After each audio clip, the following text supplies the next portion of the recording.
Þann sigur í dag, hvernig varst þið leikurinn vera? Já, við byrjum ekkert sannlega vel. Eins og við mættum ekki alveg tilbúnar. En sem betur þá náðum við að snúa þessu yfir í seinni hálfleik og byrjum vörnina og svona. Það komið það kannski inn í leiðinni.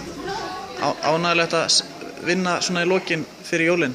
Já, það er alltaf gott að fara inn í fríi með sigur. Það var nauðsynlegt. Og fyrri hálfleikur var mjög jafn og byrjun seinni hálfleiks líka. Já. Svo bara gáðu í og hvað gerðist til þess að...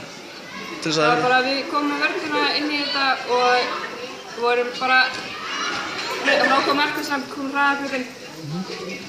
Og ég veit ekki, við mættum bara miklu tilbúinir í seinni hálfleikinn heldur en nokkuð fyrri hálfleikinn og það eru reynda að Kolla var að stansa vel í hálfmarkinu og svona að stríða okkur, sérstaklega í fyrri hálfleik.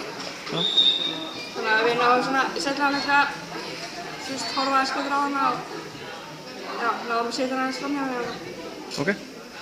Herri, já, svo bara jólafrí. Það var bara jólafrí, mjög verðskulda frí. Við erum mjög ánægðir að fá smá frí. Þetta er búið að vera mikið kyrrstöð.